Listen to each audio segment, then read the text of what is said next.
Yeah, what up?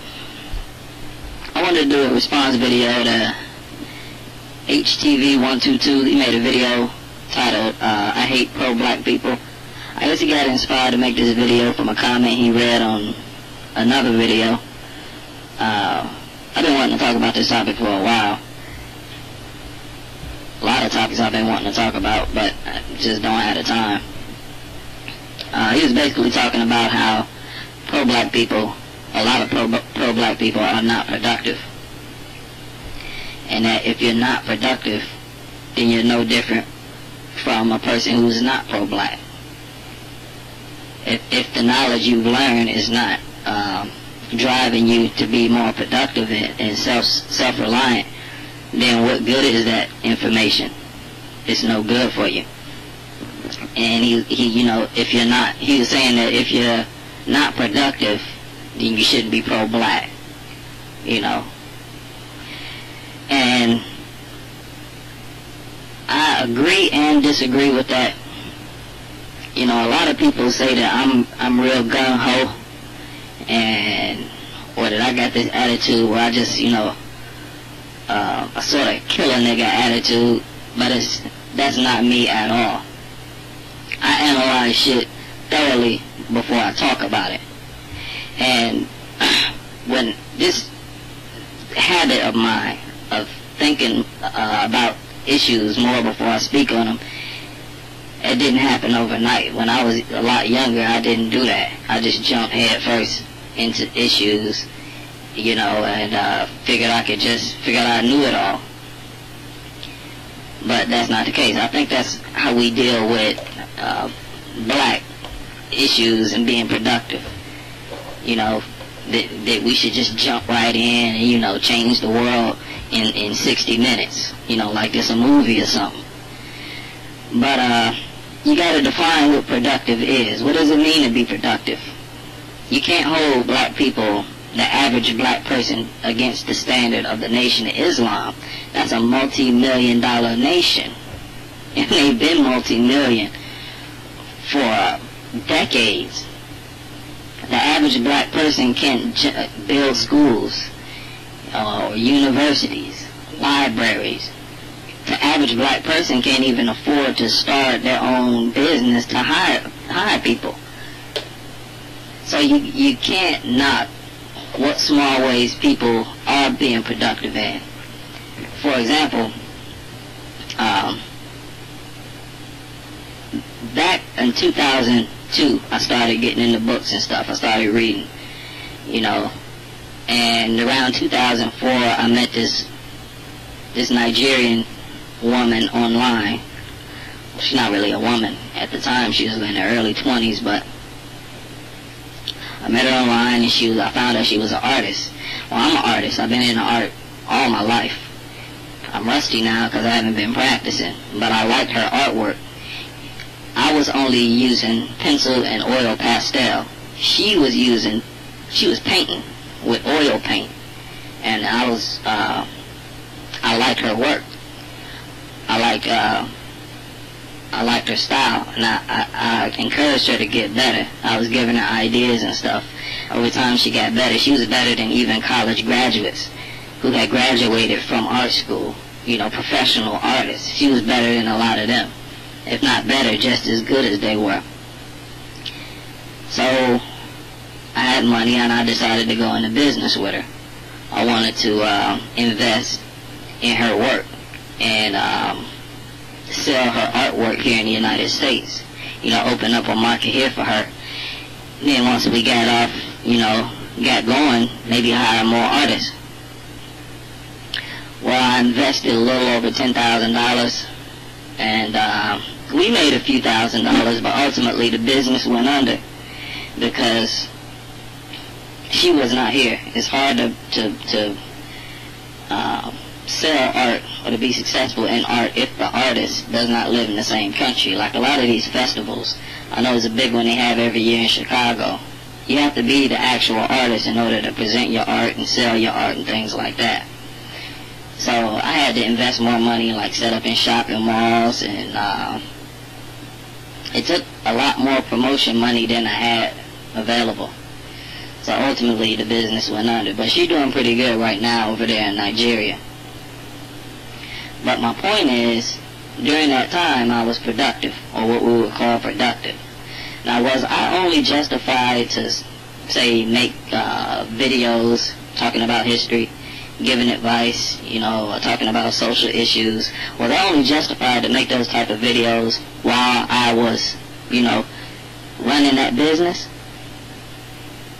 And should I have stopped making those type of videos after my business went under?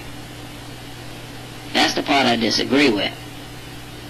I do agree that the knowledge that you learn should strive you to be more productive. It should.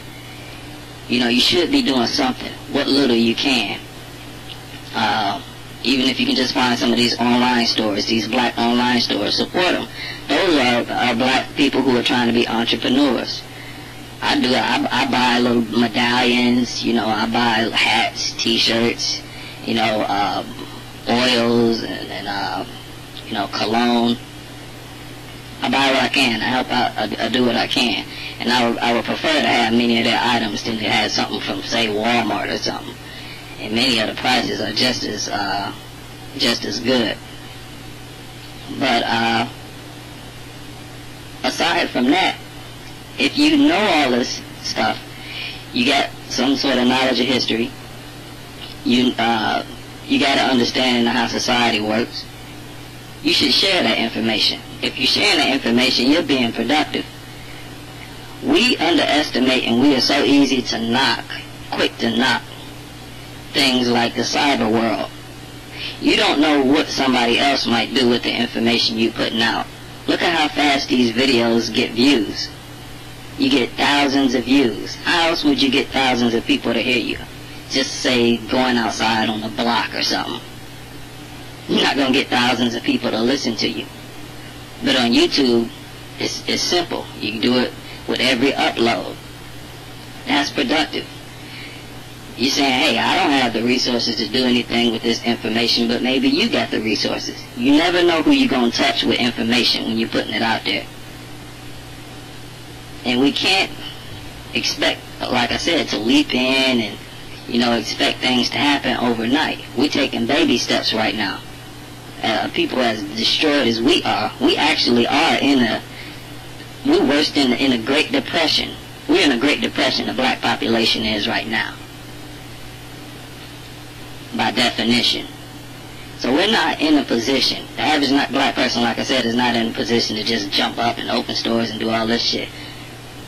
But we can do what we can, and sharing information is probably the most important thing that we can do. Right? Because everything starts with education. You, for example, advise people to read certain books. I think you listed some books that, you know, you suggested them to read. Well, most people don't want to read books. Most people don't want to, you know, I'm going to write that down, go to the bookstore, order it, and actually sit down and read it. But you can sum those books up in a 20-minute video, or even less. And that's very productive. I mean, if you advise them to read the book, then how could it not be productive for you to sum the book up, get the gist, the basic understanding of the book, and put it in a video? That's productive. So I don't think we're giving ourselves the credit we deserve. We put in work, and we don't even acknowledge the work that we put in because it's so routine to us. What we say might sound routine to us, but to other people, they listening to it like, damn, you know, you wake people up. You know, they hear things that they haven't heard before, and you give them leads and different things like that. I don't care if you're a 40-year-old man living in your mother's basement. If you have some facts, and you got information, you got books, if you can get online and share that information, then you are being productive. Because you could be talking about nonsense, which is what most people talk about on YouTube. That is what's not productive. You got to pay attention to these people who try to criticize so-called pro-black people. And look at what they're doing. How productive are they? They're usually talking about bullshit with every video. crying about how women don't choose them out of the bunch. I'm a good man. Y'all be passing the ball to good man, complaining, making dumbass, brainless videos. And those are the very same type of people who try to say, I hate pro-black people.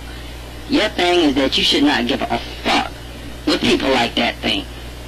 Those are mentally dead people who don't know what the fuck they talking about. Let it go in one ear and out the same. You know, I also wanted to talk about, it's a video that I'm going to take down. I don't have access to my Boxing Watch 3 video right now. But when I get access to it, I'm going to take that video down that I made in response to Super Harvey Boy. That Red Tails video, because I've been listening to a lot of his videos lately. And I find him speaking my mind a lot, speaking my thoughts a lot, and my beliefs. And he is dedicated to that shit. I mean, he drops sometimes multiple videos in a day, and he sticks with social issues in the black community. He put a lot of passion into it, and I don't think, you know, somebody like that, I could have formulated a more respectful response. Even though I wouldn't call him in the handkerchief head, nigga, and all this stuff that he was calling me. Yeah, that shit didn't really bother me anyway. But I do acknowledge that, you know, I was a little disrespectful the way I approached him. And, you know, the posture that I had in disagreeing with him. Now, I still disagree with supporting the movie. I still disagree with joining the military. I still disagree with his usage of the, you know, people of color and things like that. But those things are petty and very small, not even 1% in comparison to the things I do agree with him on. And that's one of the things I've always believed, that you connect with people on what you can connect with them on. And if you can connect with them on far more things than you disconnect with them on, then you know, they are worthy of respect. You should work with them in whatever way you can. And so, you know, I fucked up there. I fuck up all the time. Motherfuckers, a lot of people listen to me and they think, you know, I'm always struggling with my own self, trying to correct myself. And, you know, that's the only way you can better yourself. Because learning is a never-ending process. It never stops. The more you learn, the more you realize how much you don't know. The more you realize how ignorant you are. So learning never stops. And it comes times where you got to put your ego aside, you know, because that's the only way you'll be able to get stronger. You'll be able to grow in character and intelligence. Now, this is not my way of trying to make up with Harvey or reach out to him and no shit like that, because he's already, you know, said that, you know, motherfuckers don't show their face, he don't trust them, all that. I don't give a fuck about none of that. I'm gonna remove the video just to ease my own conscience, because I just don't feel comfortable coming at somebody who puts in that much work and who is that productive, because I think people are like that are very, very productive. You got young kids on YouTube listening to us. As young as what, 10? I don't know how young they be on the internet nowadays.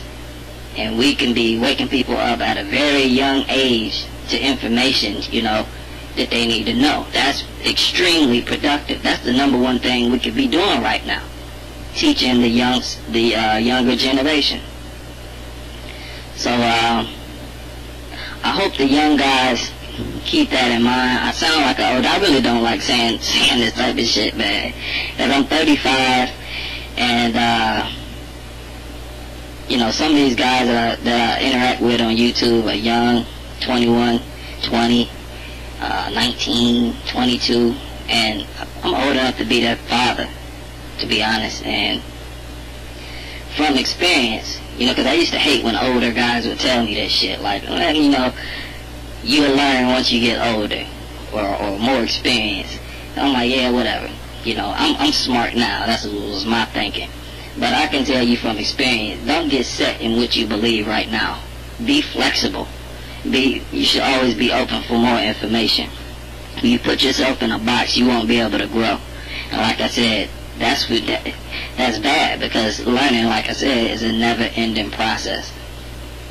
So, Yeah, that's pretty much all I got, man. Out.